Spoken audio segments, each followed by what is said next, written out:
ದೇವರು ನೋಡುವಂತಹ ರೀತಿ ವಿಭಿನ್ನವಾದದ್ದು. ನಾವೆಲ್ಲ ಚಲನಚಿತ್ರವನ್ನು ನೋಡ್ತೀವಿ, ಎಲ್ಲವನ್ನ ಅವರು ಸಿದ್ಧಪಡಿಸಿ ಅಲ್ಲಿ ಪ್ರೊಜೆಕ್ಟ್ ಮಾಡಿದಾಗ ನಾವು ಹೋಗಿ ಸಂತೋಷದಿಂದ ನೋಡ್ತೀವಿ. ಆದ್ರೆ ನಾವೊಂದು ಅರಿತುಕೊಳ್ಳಬೇಕಂದ್ರೆ ಚಲನಚಿತ್ರವನ್ನ ಅದರ ನಿರ್ದೇಶಕ ಮೊದಲೇ ನಾನು ಏನು ಮಾಡ್ಬೇಕು ಅನ್ನುವಂತಹ ಕಲ್ಪನೆ ಸಂಪೂರ್ಣವಾಗಿ ಅವನಿಗಿರುತ್ತೆ. ದೇವರು ಹಾಗೆ ನಮ್ಮಲ್ಲಿ ಏನಾಗುತ್ತೆ ಅಂತ ಅವರಿಗೆ ಸಂಪೂರ್ಣವಾಗಿ ಗೊತ್ತು. ಒಂದು ರೀತಿಯ ನಿರ್ದೇಶಕ ಇದ್ದಾಗೆ ನಾವು ನೋಡುವಂಥದ್ದು ಚಲನಚಿತ್ರ ಸಂಪೂರ್ಣಗೊಂಡ ನಂತರ ನಾವೆಲ್ಲ ವಿಷಯಗಳಿಗೆ ಗೂಗಲ್ ಅಲ್ಲಿ ಹುಡುಕ್ತೀವಿ. ಎಲ್ಲ ವಿಷಯಕ್ಕೆ ಗೂಗಲ್ ಅಲ್ಲಿ ಉತ್ತರ ಸಿಗೋದಿಲ್ಲ. ಈ ಆಂತರಿಕ ಜೀವನಕ್ಕೆ ಮಹತ್ವವನ್ನು ಕೊಡೋಣ. ಮನುಷ್ಯರು ಮಾತನ್ನ ಕೊಟ್ಟು ಅದನ್ನು ಮೀರಬಹುದು, ಆದರೆ ದೇವರು ವಾಗ್ದಾನ ಮಾಡಿದ ನಂತರ ಯಾವತ್ತೂ ನಮಗೆ ಮೋಸ ಮಾಡೋದಿಲ್ಲ.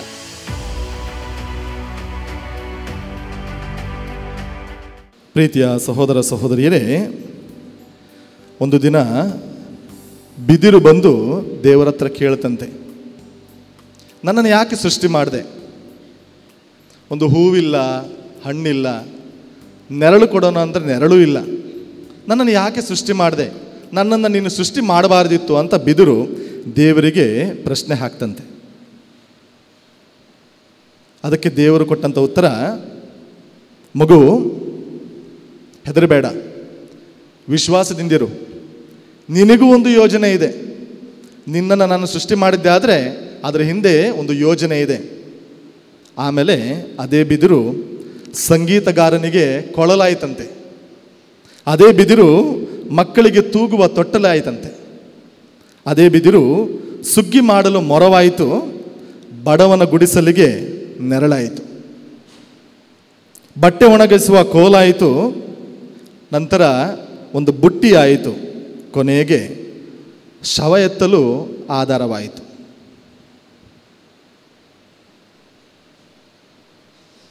ಬಿದಿರು ನನ್ನನ್ನು ಏಕೆ ಸೃಷ್ಟಿ ಮಾಡಿದ್ದೆ ಅಂತ ಕೇಳಿತ್ತು. ದೈಹಿಕ ಕಣ್ಣಿನಿಂದ ನೋಡಿದಾಗ ಇಂತಹ ಪ್ರಶ್ನೆ ನಮ್ಮಲ್ಲೂ ಮೂಡುತ್ತೆ, ನನ್ನನ್ನು ಯಾಕೆ ಸೃಷ್ಟಿ ಮಾಡಿದ್ದೀಯಾ? ಅದೇ ವಿಶ್ವಾಸದ ಕಣ್ಣಿನಲ್ಲಿ ನೋಡಿದಾಗ ದೇವರು ಬಿದಿರಿಗೆ ಕೊಟ್ಟ ಉತ್ತರವನ್ನು ಬೇರೆ ರೀತಿಯಲ್ಲಿ ನಮಗೂ ಕೊಡುತ್ತಾರೆ. ಕಾಡಿನಲ್ಲಿ ಹೋದರೆ ಜಿಂಕೆಗಳನ್ನು ನೋಡ್ತೀವಿ, ಸಿಂಹ, ಹುಲಿ, ಚಿರತೆಗಳನ್ನು ನೋಡ್ತೀವಿ. ಅವುಗಳಲ್ಲಿರುವ ವ್ಯತ್ಯಾಸ, ಜಿಂಕೆ ವರ್ಷಕ್ಕೊಂದೇ ಮರಿ ಹಾಕೋದು, ಹುಲಿ, ಸಿಂಹ, ಚಿರತೆಗಳನ್ನು ನೋಡಿ ಅವು 3-4 ಮರಿಗಳನ್ನು ಹಾಕತ್ತೆ. ಹಾಗಾದರೆ ಯಾವುದು ಜಾಸ್ತಿ ಇರಬೇಕು ಕಾಡಲ್ಲಿ? ಜಿಂಕೆ ಹಾಕೋದು ಒಂದೇ ಮರಿ, ಹುಲಿ, ಸಿಂಹ, ಚಿರತೆಗಳು ಹಾಕೋದು 3-4 ಮರಿ. ಯಾವುದು ಜಾಸ್ತಿ ಇರಬೇಕಿತ್ತು? ಹುಲಿ, ಸಿಂಹ, ಚಿರತೆಗಳು. ಆದರೆ ಯಾವುದು ಜಾಸ್ತಿ ಇರುತ್ತೆ ಕಾಡಲ್ಲಿ ನೋಡಬೇಕಾದ್ರೆ? ಅಲ್ಲಿ ಹೋದಾಗ ಕಾಣುವಂಥದ್ದೇನು? ಜಿಂಕೆಗಳು ಜಾಸ್ತಿ. ದೇವರ ಯೋಜನೆ ಬೇರೆನೆ.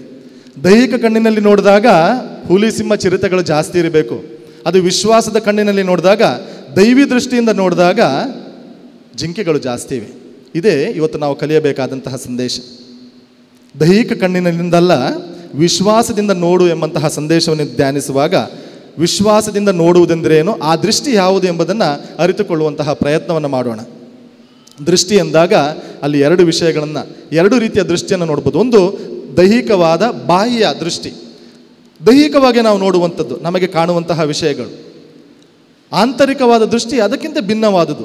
ಅದರ ಹಿಂದೆ ಅಡಗಿರುವಂತಹ ಸತ್ಯವನ್ನು, ಆಳವಾದ ಆ ಗೂಢವಾದ ಅರ್ಥವನ್ನು ಅರಿತುಕೊಳ್ಳುವಂಥದ್ದು. ಬಾಹ್ಯವಾಗಿ ಕಾಣುವುದು ಒಂದಾದರೆ, ಆಂತರಿಕವಾಗಿ ನೋಡಿದಾಗ ಅದೇ ವಿಷಯ ಬೇರೆ ರೀತಿಯಲ್ಲಿ ನಮಗೆ ಗೋಚರಿಸುತ್ತದೆ. ಆ ಕಲೆಯನ್ನು ನಾವಿಂದು ಕಲಿತುಕೊಳ್ಳುವವರಾಗಬೇಕು. ಇನ್ನೊಂದು ರೀತಿಯಲ್ಲಿ ನೋಡುವುದಾದರೆ, ಒಂದನ್ನು ಮಾನವೀಯ ದೃಷ್ಟಿ ಅಂತ ಹೇಳ್ಬೋದು, ಮಾನವನು ನೋಡುವಂತಹ ರೀತಿ. ಇನ್ನೊಂದು ರೀತಿ ದೇವರು ನೋಡುವಂತಹ ರೀತಿ. ದೈಹಿಕ ಕಣ್ಣಿನ ಆ ನೋಟ ಮಾನವನು ನೋಡುವಂತಹ ರೀತಿ, ನಾನು ಈ ಕ್ಷಣ ಈಗ ಇಲ್ಲಿ ನೋಡುತ್ತಿರುವಂತಹ ರೀತಿ. ಇನ್ನೊಂದು ನೋಟ ದೇವರು ನೋಡುವಂತಹ ನೋಟ. ನಾನು ಇಲ್ಲಿ ಇರುವವರನ್ನು ಕೇವಲ ವ್ಯಕ್ತಿಗಳನ್ನಾಗಿ, ಕೆಲವೊಮ್ಮೆ ಸ್ವಾರ್ಥಿಗಳನ್ನಾಗಿ, ಪಾಪಿಗಳನ್ನಾಗಿ ನೋಡಿದರೆ, ದೇವರು ನಮ್ಮೆಲ್ಲರನ್ನ ಮಕ್ಕಳನ್ನಾಗಿ ನೋಡ್ತಾರೆ. ನಮಗೆ ನಮ್ಮ ಸುತ್ತಮುತ್ತ ಇರುವವರು ಪಾಪಿಗಳಾಗಿ ನಮ್ಮನ್ನು ದ್ವೇಷಿಸುವವರಿಗೆ ಕಂಡ್ರೆ, ದೇವರಿಗೆ ಎಲ್ಲರೂ ಪ್ರೀತಿಸುವ ವ್ಯಕ್ತಿಯಾಗಿ ಕಾಣ್ತಾರೆ. ಹೀಗೆ ಈ 2 ನೋಟವನ್ನು, ಬಾಹ್ಯ ನೋಟವನ್ನು ಮಾನವನ ನೋಟ ಅಂತ ಹೇಳ್ಬೋದು, ಆಂತರಿಕ ನೋಟವನ್ನು ದೈವಿ ನೋಟ ಅಂತ ಹೇಳ್ಬೋದು. ಆದರೆ ಇವುಗಳಿಗಿರುವಂಥ ವ್ಯತ್ಯಾಸ ಏನು? ಮಾನವನ ನೋಟ ದೇವರು ಎಲ್ಲಿದ್ದಾನೆ ಅಂತ ಪ್ರಶ್ನಿಸುತ್ತೆ. ದೇವರು ಎಲ್ಲಿದ್ದಾನೆ? ನಮಗೆ ಕಷ್ಟಗಳು ಬಂದಾಗ, ತೊಂದರೆಗಳು ಬಂದಾಗ, ಎಡರು ತೊಡರುಗಳು ನಮ್ಮ ಜೀವನದಲ್ಲಿ ಎದುರಾದಾಗ ನಾವು ಹೇಳೋದು ದೇವರು ಎಲ್ಲಿದ್ದಾನೆ, ದೇವರಿದ್ದರೆ ಇದೆಲ್ಲ ಆಗ್ತಿರ್ಲಿಲ್ಲ ಅನ್ನೋಂಥ ಯೋಚನೆ. ಅದು ಮಾನವನ ದೃಷ್ಟಿ. ಅದೇ ದೈವಿಕ ದೃಷ್ಟಿಯಿಂದ ನಾವು ನೋಡಿದಾಗ ದೇವರು ಇಲ್ಲಿದ್ದಾನೆ ಎಂಬಂಥ ಅರ್ಥ ಸಿಗುತ್ತೆ. ಎಲ್ಲಿದ್ದಾನೆಯಿಂದ ಇಲ್ಲಿದ್ದಾನೆಗೆ. ಮಾನವನ ದೃಷ್ಟಿ ದೇವರು ಎಲ್ಲಿದ್ದಾನೆ ಅಂತ ಹೇಳಿದರೆ ದೈವಿಕ ದೃಷ್ಟಿ, ನಾನು ವಿಶ್ವಾಸದ ದೃಷ್ಟಿಯಿಂದ ನೋಡಿದಾಗ ದೇವರು ಈ ಕ್ಷಣ ಇಲ್ಲಿದ್ದಾನೆ. ಅದನ್ನೇ ನಾವು ಈ ದಿನಗಳಲ್ಲಿ ಸಂಭ್ರಮಿಸುತ್ತಿದ್ದೇವೆ. ದೈವ ದರ್ಶನದ ಹಬ್ಬವನ್ನು ಆಚರಿಸಿದ್ದೇವೆ. ಇಮ್ಯಾನುವಲ್ ದೇವರು ಸದಾ ನಮ್ಮೊಂದಿಗಿರುವಂತಹ ದೇವರು. ಎಲ್ಲಿದ್ದಾನೆ ದೇವರಲ್ಲ, ಇಲ್ಲಿದ್ದಾನೆ ದೇವರು ಎಂಬುವಂತಹ ಆ ವಿಷಯವನ್ನು ನಾವು ಅರ್ಥೈಸಿಕೊಳ್ಳಬೇಕು. ಮಾನವನ ದೃಷ್ಟಿಯಿಂದ ನೋಡಿದಾಗ ಒಂದು ಬಾಗಿಲು ಮುಚ್ಚಿದಂತೆ ಕಾಣಬಹುದು. ಸಹಜವಾಗಿ ಏನೋ ಒಂದು ಕೆಲಸಕ್ಕೆ, ಏನೋ ಒಂದು ಸಾಧನೆಗೆ ನಾವು ಹೊರಟಿರ್ತೀವಿ, ಅಲ್ಲಿ ಹೋದಾಗ ಬಾಗಿಲು ಮುಚ್ಚಿದಂತೆ ಕಾಣುತ್ತೆ, ಮುಂದೆ ದಾರಿ ಇಲ್ಲ. ಅದು ಮಾನವನ ದೃಷ್ಟಿಯಿಂದ ನೋಡಿದಾಗ. ಅದೇ ದಾರಿಯಲ್ಲಿ ನಾವು ದೈವಿಕ ದೃಷ್ಟಿಯಿಂದ ನೋಡಿದಾಗ ಮುಚ್ಚಿದಂಥ ಒಂದು ಬಾಗಿಲು ಆಚೆ ಈಚೆ ಅದರ ಅಕ್ಕಪಕ್ಕ ಇನ್ನೂ 9 ಬಾಗಿಲುಗಳು ತೆರೆದಿರ್ಬೋದು. ವಿಶ್ವಾಸದ ಕಣ್ಣಿನಿಂದ ನೋಡಿದಾಗ ಇನ್ನೂ 9 ಬಾಗಿಲುಗಳನ್ನು ನಾನು ತೆರೆದಿರುವುದನ್ನು ಕಾಣಬಹುದು. ಅದನ್ನೇ ಇಂದು ನಾವು ಅರ್ಥೈಸಿಕೊಳ್ಳಬೇಕು. ವಿಶ್ವಾಸದ ಕಣ್ಣಿನಿಂದ ನೋಡುವವರಾಗಬೇಕು. ಮಾನವನ ದೃಷ್ಟಿಯಿಂದ ನೋಡಿದಾಗ ನನಗೆ ಬಾಗಿಲು ಮುಚ್ಚಿದಂತೆ ಕಂಡರೂ, ವಿಶ್ವಾಸದ ದೃಷ್ಟಿಯಿಂದ ನೋಡಿದಾಗ ಅದೇ ಬಾಗಿಲ ಸುತ್ತಮುತ್ತ ಆಸುಪಾಸು ಇನ್ನೂ 9 ದಾರಿಗಳು, ಇನ್ನೂ 9 ಬಾಗಿಲುಗಳು ತೆರೆದಿರುವುದು ಕಾಣುತ್ತದೆ. ನಮ್ಮ ಜೀವನದಲ್ಲಿ ಪ್ರತಿಯೊಬ್ಬರಿಗೂ ಅಡಚಣೆಗಳು, ಎಡರುತೊಡರುಗಳು ಸಹಜ. ಇಂತಹ ಸನ್ನಿವೇಶದಲ್ಲಿ ನಾವು ಏನು ಮಾಡ್ಬೋದು? ಮಾನವನ ದೃಷ್ಟಿಯಿಂದ ನೋಡಿದಾಗ ಇಲ್ಲಿ ಅಂತ್ಯ ಮುಗೀತು, ಇನ್ನು ಮುಂದೆ ಹೋಗೋಕ್ಕಾಗೋದಿಲ್ಲ. ಅದೇ ವಿಶ್ವಾಸದಿಂದ ನೋಡಿದಾಗ ಅದೇ ಅಡಚಣೆ, ಅದೇ ಅಡ್ಡಗೋಡೆ ನನಗೆ 2 ಸತ್ಯಗಳನ್ನು ಕಲಿಸುತ್ತೆ. ಒಂದು, ಅದನ್ನು ಮೇಲೆ ಹಾರಿ ಹೋಗುವಂತಹ, ಅದಿದ್ದಾಗಿಯೂ ಅದನ್ನು ಮೀರಿ ಹೋಗುವಂತಹ ಒಂದು ಶಕ್ತಿಯನ್ನು ದೇವರು ಕೊಡಬಹುದು ವಿಶ್ವಾಸದಿಂದ ನೋಡಿದಾಗ. ಇಲ್ಲ, ಈ ದಾರಿ ನಿನ್ನದಲ್ಲ, ಈ ದಾರಿಯನ್ನು ಬಿಟ್ಟು ಬೇರೆ ದಾರಿಯನ್ನು ತೆಗೆದುಕೊಳ್ಳುವಂಥ ಅದೇ ವಿಶ್ವಾಸ ನನಗೆ ಕಲಿಸ್ಬೋದು. ಅದರಿಂದ ವಿಶ್ವಾಸದ ನೋಟ ನನ್ನದಾಗಬೇಕು. ಒಬ್ಬ ಕ್ರೈಸ್ತ ವಿಶ್ವಾಸದಿಂದ ನೋಡ್ತಾನೆ. ಒಬ್ಬ ಕ್ರೈಸ್ತ ಅದೇ ಪರಿಸ್ಥಿತಿಯನ್ನು, ಅದೇ ಸನ್ನಿವೇಶವನ್ನು ವಿಭಿನ್ನವಾಗಿ ನೋಡ್ತಾನೆ. ಆ ವಿಭಿನ್ನ ನೋಟ ನನ್ನದಾಗಬೇಕೆನ್ನುವುದು ಇಂದು ನಾವು ಧ್ಯಾನಿಸುತ್ತಿರುವಂತಹ ವಿಷಯ. ಪ್ರೀತಿಯ ಸಹೋದರ ಸಹೋದರಿಯರೇ, ಯೇಸುವಿನ ಶಿಲುಬೆಯನ್ನು ನೋಡೋಣ. ಆ ಶಿಲುಬೆಯ ಜೀವನ, ಆ ಶಿಲುಬೆಯ ಯಾತನೆ ಖಂಡಿತವಾಗಿಯೂ ಯಾರೂ ಇಷ್ಟಪಡುವಂಥದ್ದಲ್ಲ. ಯೇಸುವಿಗೂ ಕಷ್ಟ ಅಂತ ಗೊತ್ತಾಗಿತ್ತು. ಅದರಿಂದಲೇ ಅದರ ಹಿಂದಿನ ದಿನ ಪ್ರಾರ್ಥನೆ ಮಾಡಿದರು, ಪಿತರೆ ಸಾಧ್ಯವಾದರೆ ಈ ಕಷ್ಟದ ಕೊಡವನ್ನು ನನ್ನಿಂದ ದೂರ ಮಾಡಿ. ಯೇಸು ಪ್ರಾರ್ಥಿಸಿದರು, ಸಾಧ್ಯವಾದರೆ ಈ ಕಷ್ಟದ ಕೊಡವನ್ನು ದೂರ ಮಾಡಿ. ಮಾನವೀಯ ದೃಷ್ಟಿಯಿಂದ ನಾವು ನೋಡಿದಾಗ ಕಷ್ಟ, ಶಿಲುಬೆ ಹೊರುವುದು ಕಷ್ಟ, ಅದು ಅವಹೇಳನಕರವಾದಂಥ ಮರಣ, ಒಬ್ಬ ಅಪರಾಧಿಗೆ ನೀಡುತ್ತಿದ್ದಂತಹ ಮರಣ. ಯೇಸು ಸ್ವಾಮಿ ಹೇಳಿದರು, ಸಾಧ್ಯವಾದರೆ ಈ ಶಿಲುಬೆಯನ್ನು ನನ್ನಿಂದ ದೂರವಿಡಿ. ಆದರೆ ಮತ್ತೆ ಇನ್ನೊಂದು ಶಬ್ದವನ್ನು, ಮತ್ತೊಂದು ಅಂಶವನ್ನು ಪ್ರಭು ಯೇಸು ಕ್ರಿಸ್ತರಲ್ಲಿ ಹೇಳ್ತಾರೆ, ಆದರೆ ನನ್ನ ಚಿತ್ತದಂತಲ್ಲ ನಿನ್ನ ಚಿತ್ತದಂತಾಗಲಿ. ವಿಶ್ವಾಸದಿಂದ ನೋಡ್ತಾರೆ. ಈ ಶಿಲುಬೆ ನನ್ನ ದೃಷ್ಟಿಯಿಂದ ನೋಡಿದಾಗ, ಒಬ್ಬ ಮಾನವನಾಗಿ ನೋಡಿದಾಗ ಒಂದು ಅಡಚಣೆಯಾಗಿ ಕಾಣಬಹುದು. ಆದರೆ ಅದರ ಹಿಂದೆ ವಿಶ್ವಾಸದಿಂದ ನೋಡಿದಾಗ ಅದೇ ಶಿಲುಬೆಯ ಮೂಲಕ ನನಗೆ ಪುನರುತ್ಥಾನ ಇದೆ, ಅದೇ ಶಿಲುಬೆಯ ಮೂಲಕ ದೇವರ ಮಹಿಮೆ ಆಗುತ್ತೆ, ಅದೇ ಶಿಲುಬೆಯ ಮೂಲಕ ದೇವರ ಚಿತ್ತವನ್ನು ನಾವು ಸಂಪೂರ್ಣವಾಗಿ ಪೂರ್ಣಗೊಳಿಸಲು ಸಾಧ್ಯ ಆಗುತ್ತೆ. ದೇವರು ನೋಡುವಂತಹ ರೀತಿ ವಿಭಿನ್ನವಾದದ್ದು. ನಾವೆಲ್ಲ ಚಲನಚಿತ್ರವನ್ನು ನೋಡ್ತೀವಿ ಅಲ್ವಾ? ಚಲನಚಿತ್ರ ಯಾರೋ ಕಷ್ಟಪಟ್ಟು ಮಾಡಿದಂಥ ಒಂದು ಚಲನಚಿತ್ರವನ್ನು ನೋಡ್ತೀವಿ. ಎಲ್ಲವನ್ನ ಅವರು ಸಿದ್ಧಪಡಿಸಿ ಅಲ್ಲಿ ಪ್ರೊಜೆಕ್ಟ್ ಮಾಡಿದಾಗ ಅದನ್ನು ಹೋಗಿ ಸಂತೋಷದಿಂದ ನೋಡ್ತೀವಿ. ಆದರೆ ನಾವೊಂದು ಅರಿತುಕೊಳ್ಳಬೇಕಂತ ಸತ್ಯ, ಆ ಮೂವಿಯನ್ನು, ಆ ಚಲನಚಿತ್ರವನ್ನು ಅದರ ನಿರ್ದೇಶಕ ಮೊದಲೇ ನೋಡಿರ್ತಾನೆ. ಚಲನಚಿತ್ರ ಮಾಡುವ ಮೊದಲೇ ನಾನು ಏನು ಮಾಡಬೇಕೆನ್ನುವಂತಹ ಕಲ್ಪನೆ ಸಂಪೂರ್ಣವಾಗಿ ಅವನಿಗಿರುತ್ತೆ. ದೇವರು ಹಾಗೆ.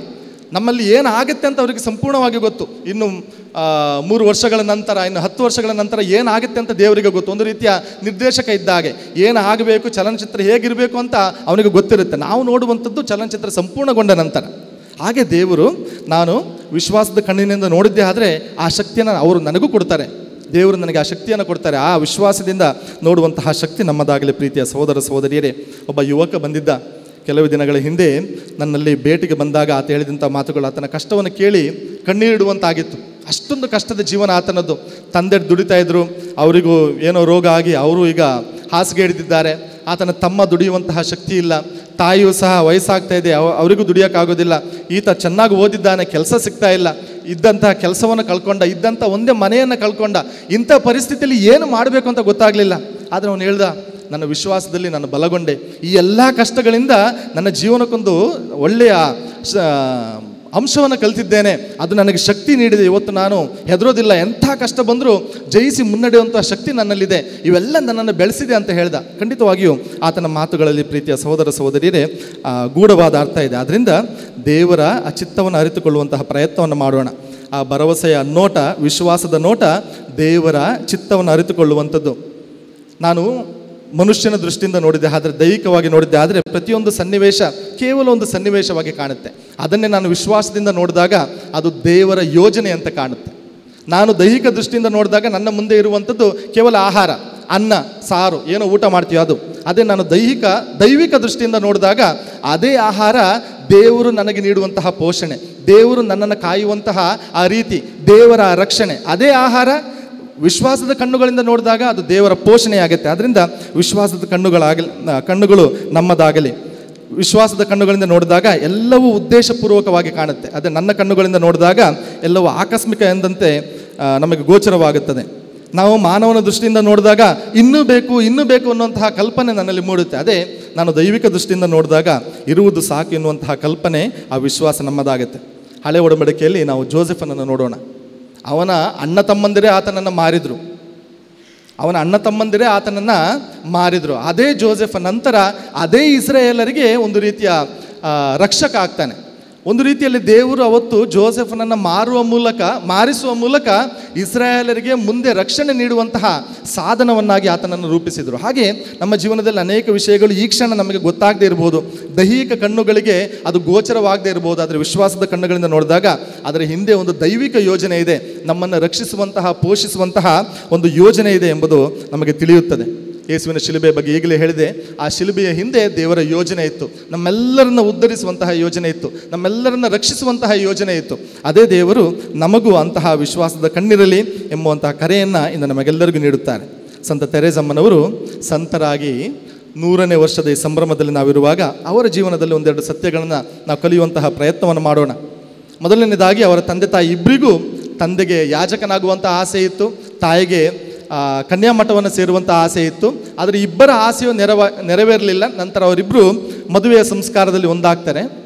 ಮದುವೆ ಸಂಸ್ಕಾರದಲ್ಲಿ ಒಂದಾದ ನಂತರ ಅವರ ಕುಟುಂಬ ಒಂದು ರೀತಿಯಲ್ಲಿ ಪವಿತ್ರ ಕುಟುಂಬವಾಗಿ ಮಾರ್ಪಾಡಾಗುತ್ತದೆ. ಸಂತ ತೆರೇಸ ಸಂತರಾಗಿದ್ದಾರೆ, ಅವರಿಬ್ಬರೂ ಸಂತರಾದರು, ಇನ್ನೊಬ್ಬರು ಅವರ ಮಗಳು ಸಂತರಾಗುವಂತಹ ಆ ಹಾದಿಯಲ್ಲಿದ್ದಾರೆ. ಹೀಗೆ ದೇವರ ಯೋಜನೆಯಲ್ಲಿ ನೋಡಿದಾಗ ಅವೆಲ್ಲವೂ, ಅವರು ಯಾಜಕರಾಗಲಿಲ್ಲ, ಕನ್ಯಾಮಠವನ್ನು ಸೇರಲಾಗಲಿಲ್ಲ, ಮಾನವನ ದೃಷ್ಟಿಯಲ್ಲಿ ಇಂಥ ಮೋಸ ಅವರಿಗೆ ಆಗಬಾರ್ದು ಅನ್ನುವಂಥ ಕಲ್ಪನೆ ಬಂದರು. ಅದರ ಹಿಂದೆ ದೇವರ ಯೋಜನೆ ಇತ್ತು. ಸಂತ ತೆರೇಸಮ್ಮ ಹುಟ್ಟಬೇಕು, ಸಂತ ತೆರೇಸಮ್ಮನವರನ್ನು ಈ ಧರೆಗೆ ಕೊಡಬೇಕು ಅಂತ ಯೋಜನೆ ದೇವರದಾಗಿತ್ತು. ಅದರಿಂದ ವಿಶ್ವಾಸದ ಕಣ್ಣುಗಳು ನಮ್ಮದಾಗಲಿ. ಸಂತ ತೆರೇಸಮ್ಮನವರ ತಾಯಿ ಅವರ ಬಾಲ್ಯದಲ್ಲೇ ತೀರಿ ಹೋಗ್ತಾರೆ. ಸಂತ ತೆರೇಸಮ್ಮನವರಿಗೆ ತಾಯಿಯ ಮೇಲೆ ಒಂದು ವಿಶೇಷವಾದ ಪ್ರೀತಿ. ಈಗ ತಾಯಿಯನ್ನು ಕಳ್ಕೊಂಡಾಗ ಏನು ಮಾಡಬೇಕು ಅಂತ ಗೊತ್ತಾಗೋದಿಲ್ಲ. ಆಗ ಮಾತೆ ಮರಿಯಳನ್ನು ಆಕೆ ತಾಯಿಯಾಗಿ ಸ್ವೀಕರಿಸಿದ್ದಿದೆ. ಅವತ್ತು ತಾಯಿ ತೀರೋಗಿದ್ರಿಂದ ಆಕೆ ಮಾತೆ ಮರಿಯಳಿಂದ ವಿಶೇಷವಾದ ಆ ಭಕ್ತಿಯನ್ನು ಹೊಂದಲು ಸಾಧ್ಯವಾಯಿತು. ಇನ್ನೊಂದು ಸಂತ ತೆರೇಸಮ್ಮ ಕಿರಿಯ ಹಾದಿಯನ್ನು ಈ ಧರ್ಮಸಭೆಗೆ ಕಲಿಸಿಕೊಡ್ತಾರೆ. ಕಿರಿಯ ಹಾದಿ ಏನು ಅಂದರೆ ಸಣ್ಣ ಸಣ್ಣ ವಿಷಯಗಳನ್ನು ಅತಿ ಪ್ರೀತಿಯಿಂದ ಮಾಡೋದು. ದೇವರು ನನ್ನನ್ನು ಪ್ರೀತಿಸುತ್ತಾರೆ, ನನಗೆ ಬೇಕಾದ ಸಕಲವನ್ನು ಅವರು ದಯಪಾಲಿಸ್ತಾರೆ, ನನ್ನ ಮೇಲೆ ಅವರಿಗೆ ದಯೆ ಇದೆ, ಕರುಣೆ ಇದೆ, ಪ್ರೀತಿ ಇದೆ. ಆದ್ದರಿಂದ ಈ ಪುಟ್ಟ ಪುಟ್ಟ ವಿಷಯಗಳನ್ನು ನಾನು ಪ್ರೀತಿಯಿಂದ ಮಾಡಿದ್ದೆ ಆದರೆ ನನಗೆ ಅವರ ಪ್ರೀತಿಯನ್ನು ಹೇರಳವಾಗಿ ನೀಡುತ್ತಾರೆ ಎಂಬಂಥ ವಿಶ್ವಾಸ ಇತ್ತು. ಅದೇ ವಿಶ್ವಾಸ ನಮ್ಮದಾಗಲಿ. ಪುಟ್ಟ ಪುಟ್ಟ ಕೆಲಸಗಳನ್ನು ಅತಿ ಪ್ರೀತಿಯಿಂದ ಮಾಡುವಂಥದ್ದು. ಅವರು ಹೇಳಿದಂಥ ಇನ್ನೊಂದು ಮಾತು, ದೇವರ ಆ ಹೂದೋಟದಲ್ಲಿ ನಾನೊಂದು ಸುಂದರವಾದ ಗುಲಾಬಿ, ಚಿಕ್ಕ ಗುಲಾಬಿ, ಪುಟ್ಟ ಗುಲಾಬಿ. ದೇವರ ಹೂದೋಟದಲ್ಲಿ ಒಂದು ಪುಟ್ಟ ಗುಲಾಬಿ. ಆದರೆ ದೇವರು ಆ ಒಂದು ಪುಟ್ಟ ಗುಲಾಬಿಯನ್ನು ಬಹಳ ಕಾಳಜಿಯಿಂದ ನೋಡ್ಕೊಳ್ತಾರೆ. ಒಂದು ಪುಟ್ಟ ಗುಲಾಬಿ ಆಗಿದ್ದರೂ ಬಹಳ ಕಾಳಜಿಯಿಂದ ನನ್ನನ್ನು ನೋಡ್ಕೊಳ್ತಾರೆ ಎನ್ನುವಂತಹ ವಿಶ್ವಾಸ ಅವರಲ್ಲಿತ್ತು. ಅಂತಹ ವಿಶ್ವಾಸ ನಮ್ಮದಾಗಲಿ. ಹಾಗಾದರೆ ಪ್ರೀತಿಯ ಸಹೋದರ ಸಹೋದರಿಯರೇ, ನಮ್ಮ ದೈನಂದಿನ ಜೀವನದಲ್ಲಿ ನಾವು ಹೇಗೆ ಈ ವಿಶ್ವಾಸದ ಕಣ್ಣನ್ನು ಮೈರೂಡಿಸಿಕೊಳ್ಳುವಂಥದ್ದು, ಹೇಗೆ ವಿಶ್ವಾಸದಲ್ಲಿ ಬೆಳೆಯುವಂಥದ್ದು? ಮೊದಲನೇದಾಗಿ ನಾವೆಲ್ಲ ವಿಷಯಗಳಿಗೆ ಗೂಗಲಲ್ಲಿ ಹುಡುಕ್ತೀವಿ. ಎಲ್ಲ ವಿಷಯಕ್ಕೆ ಗೂಗಲಲ್ಲಿ ಉತ್ತರ ಸಿಗೋದಿಲ್ಲ, ಎಲ್ಲ ವಿಷಯಕ್ಕೆ ಇಂಟರ್ನೆಟ್ಟಲ್ಲಿ ಉತ್ತರ ಸಿಗೋದಿಲ್ಲ. ಇನ್ನರ್ನೆಟ್ ಅಂತ ಇದೆ, ಸ್ವಲ್ಪ ಮನದಾಳಕ್ಕೆ ಇಳಿಯೋಣ. ಯಾರೋ ಹೇಳಿದಂಥ ಮಾತು, ನನ್ನೊಳಗೆ ನಾನು ಇಳಿಯುವುದೇ ಧ್ಯಾನ, ನನ್ನನ್ನು ನಾನು ತಿಳಿಯುವುದೇ ಜ್ಞಾನ, ನನ್ನಲ್ಲಿ ನಾನು ಉಳಿಯುವುದೇ ಮೌನ. ಆದ್ದರಿಂದ ಸ್ವಲ್ಪ ಈ ಆಂತರಿಕ ಜೀವನಕ್ಕೆ ಮಹತ್ವವನ್ನು ಕೊಡೋಣ, ನಮ್ಮ ಆಳಕ್ಕೆ ಇಳಿಯೋಣ. ನನ್ನಲ್ಲಿ ಒಳಗೆ ನಾನು ಇಳಿಯುವುದೇ ಧ್ಯಾನ, ಧ್ಯಾನಕ್ಕೆ ಇಳಿಯೋಣ. ನನ್ನನ್ನು ನಾನು ತಿಳಿಯುವುದೇ ಜ್ಞಾನ, ನಮ್ಮನ್ನು ಅರಿಯುವಂಥ ಪ್ರಯತ್ನವನ್ನು ಮಾಡೋಣ. ನನ್ನಲ್ಲಿ ನಾನು ಉಳಿಯುವುದೇ ಮೌನ, ನಮ್ಮಲ್ಲಿ ಉಳಿಯುವಂತಹ ಪ್ರಯತ್ನವನ್ನು ಮಾಡೋಣ. ಕೊನೆಯದಾಗಿ ಪ್ರಭು ಯೇಸು ಕ್ರಿಸ್ತರ ಆ ವಾಕ್ಯದಲ್ಲಿ ಭರವಸೆಯನ್ನು ಇಡೋಣ. ದೇವರು ಯಾವತ್ತೂ ನಮಗೆ ಮೋಸ ಮಾಡೋದಿಲ್ಲ. ಮನುಷ್ಯರು ಮಾತನ್ನು ಕೊಟ್ಟು ಅದನ್ನು ಮೀರಬಹುದು, ಆದರೆ ದೇವರು ವಾಗ್ದಾನ ಮಾಡಿದ ನಂತರ ಯಾವತ್ತೂ ನಮಗೆ ಮೋಸ ಮಾಡೋದಿಲ್ಲ. ಯಾವತ್ತೂ ಅವರು ಮಾಡಿದಂತಹ ಆ ಭರವಸೆ, ವಾಗ್ದಾನಗಳನ್ನು ತೀರಿಸದೇ ಇರುವುದಿಲ್ಲ. ಅವರ ವಾಗ್ದಾನಗಳು ಸಂಪೂರ್ಣವಾದವುಗಳು, ಅದನ್ನು ಸಂಪೂರ್ಣಗೊಳಿಸಿಯೇ ತೀರುತ್ತಾರೆ. ಆದ್ದರಿಂದ ಅವರ ಮಾತುಗಳಲ್ಲಿ ವಿಶ್ವಾಸವಿರಿಸೋಣ. ಸಂತ ತೆರೇಸಮ್ಮನವರಂತೆ ನಾವು ವಿಶ್ವಾಸದಿಂದ ಬಾಳೋಣ.